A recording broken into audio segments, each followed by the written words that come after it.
The only way I can explain it is by calling it gunk. You know when you get like a really sticky bogey? I can't breathe through that nostril.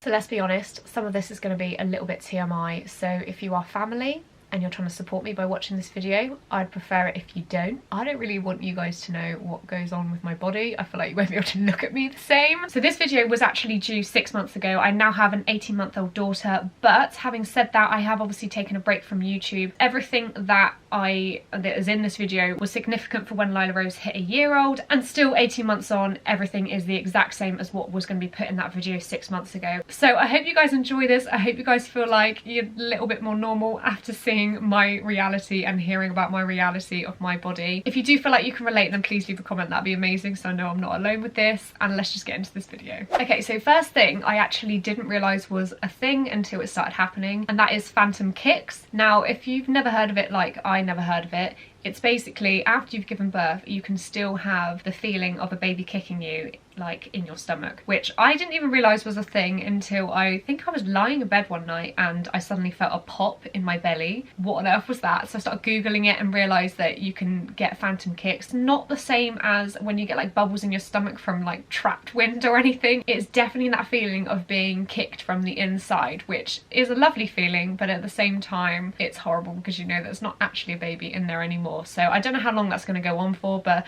I currently still get those and I never knew those were a thing.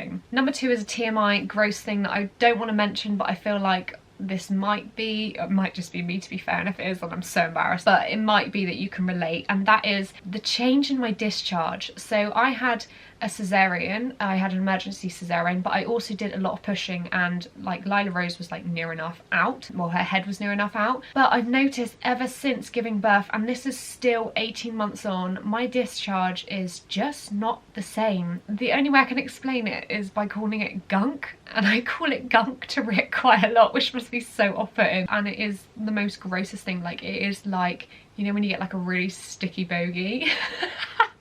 It's basically like a really sticky bogey. I have had it checked out. There's not an infection, but my doctor did say that like your discharge can change after a baby. See, this is why I didn't want family to watch this. So yeah, changes in discharge is definitely something that has changed in my body, and I'm hoping somehow it levels out and goes back to normal, but I don't see that happening anytime soon. Now, number 3 has actually got better in the last 6 months, but it's that annoying postpartum hair. Now, if I was doing this video 6 months ago, I could bring pieces of hair down from both sides and it would look like little horns like on my forehead, legit. Right now it's not as bad, but it's still stupid. Like, what is this? Like, you can't tell when it's down, but when it's up, I've got the most stupidest little bits of hair. There you go. There you go. They come down like this, and it drives me insane because I have to either like gel it back or they just stick out. Sometimes they literally stick out like horns. I think you lose the hair when you're pregnant and then it starts to try and grow back. I didn't even know that was a thing until when I gave birth to Lila Rose. A couple months after, I started getting horns out the side of my head and was like, what the hell is going on? Somebody said about it on Instagram, and then I realised I am normal. This is normal, but it's still 18 months on, it's still there. It's still something that with my hair down I've got to hide, but with my hair up it's just a lost cause. Now, number 4 is something I've talked about in other videos, especially my postpartum TMI Q&A. I think it was that video, and I will leave that linked up here and down below if you want to go and check that one out. But it is low sex drive. Now, hands down, I've been so honest on my channel about how my sex drive has completely changed since giving birth. I used to have quite a high sex drive, and now it's definitely not the same. Maybe postpartum depression played a part in it, and then I got put on antidepressants, which I think the type of antidepressant that I got put on affect or decrease your sex drive as well. That is something that has definitely leveled out now that I'm 18 months, but definitely at the year mark I was still the exact same as just after giving birth. I just had a lack of interest of being intimate, and it's something that I mentioned to my doctor. It's something that me and Rick really had to work through. Obviously it was really difficult for us, and I've definitely been really honest about that on my channel. And I think one of the main reasons was because you're constantly being a mum. Even though I wasn't breastfeeding, I constantly had Lila Rose with me, and just the thought of going from mum mode to sexy mode was just, it just wasn't an option in my mind, and I think that's the same with a lot of mums. So yeah, that's something that's definitely getting better now, but at that year mark, that was definitely the case for my body. Now this one is one that everybody has said about on my Instagram when I asked them what changes has happened to their body that they don't think is ever going to change back. So before, if I show you a picture, I'll put it up here or here, of my body before, you can see that my belly was very much flat. I am pretty much naturally a little bit of a stick, which I don't really like, to be fair, but it means that my stomach has always been flat. That is not the case anymore. But even though people say, oh, you're really skinny, you've gone straight back to your normal like body shape, that's not actually true. I have actually gone back to the weight that I was pre-pregnancy, but I definitely haven't got the exact same body. You can look at me and think, oh, she's really skinny, and all the photos that she looks like she's got really flat belly, especially when I do ones in bikini. A lot of the time I'm trying to breathe in, stretch up slightly, especially with Lila Rose. I put her on my hips so that you can't really see. But I've definitely got what I think they call a mum pouch. So the bottom of my belly, even though my muscles have all tightened back, I've definitely got that checked out, the bottom of my belly just sticks out. To be honest, I don't know if it's fat because I can't really pinch it. I don't know if it might be a little bit of loose muscle, but I do exercise and I have had my muscles checked out, but there is just like a little mum pouch that I just can't get rid of. It's something that kind of annoys me, but it's something that I've just got to live with now. I don't think I'm ever going to go back to that completely toned flat stomach that I used to have, but that's okay. Number 6 is an odd one, and I don't know if anyone else gets this, but I have never been the same since pregnancy with my nose. So in pregnancy I got a really stuffy nose very early on, and it stayed the same all the way through the pregnancy, and I have not managed to shake it. Even 18 months on now, I can't breathe through that nostril. It just does my nut in, and it's so much worse when I lie down. You know when you lie down with a cold and your whole nose, like you just have to breathe out your mouth the whole time. Then I get dry mouth. It is really quite ugly, to be honest. It's really gross.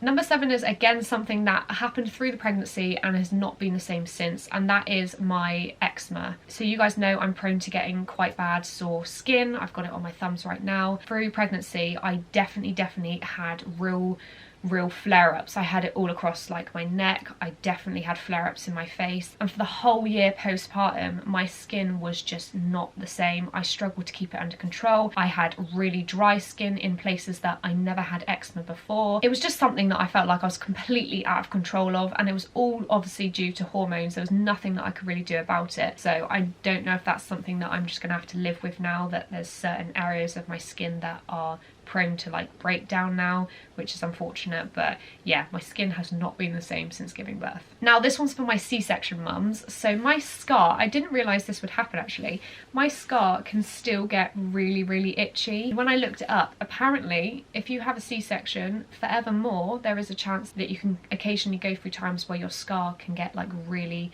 unbelievably itchy. Sometimes it's got to the point where I've itched it so much that it's started to like rash over it and it's gone like all bobbly. If you're having a C-section, then get yourself some anti-itch cream because it is a really horrible itch. But apparently when I read it up, that is something that can go on for evermore, so that's here for life. And the last one, which I think pretty much every single mum that I've ever met can relate to this one, and that is memory loss. Now obviously they always say that you get baby brain through your pregnancy. You can sometimes get it like up until a year afterwards. I'm now 18 months on and I'm not kidding you, my memory has not been the same. I feel like I used to be really sharp. I used to be like really good at just remembering little details. Now everything, anything, everything straight over my head. I don't know if it's one of those things because you've always got stuff going on as a mum, so like the little things aren't really important, or if it is, you know, I like to just blame it on baby brain. I really think it's just still baby brain. I have like planners everywhere. You guys know that I love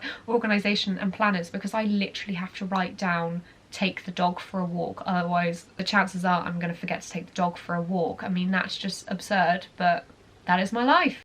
So there you go, that is my reality a year after having a baby, and I hope that makes you feel a little bit more normal. I know a lot of us mums struggle. You guys talk to me about that on my Instagram all the time, and I just want you guys to remember that we have brought life into the world. We have done such an amazing thing with our bodies. We don't give ourselves enough credit. Every single body is beautiful. Everybody's body changes. As much as people like to post perfection on social media, it's not necessarily their truth, and if it's their truth in their physical body and how they look, it might just be in the background that they're getting gunky discharge that I'm not telling anybody about. So it's not all perfect. So I hope this makes you feel a little bit more normal. If you haven't hit that subscribe button already and you'd like to, then please don't forget to hit before you leave, because it really helps to support my channel, and I will see you guys in the next video. Bye.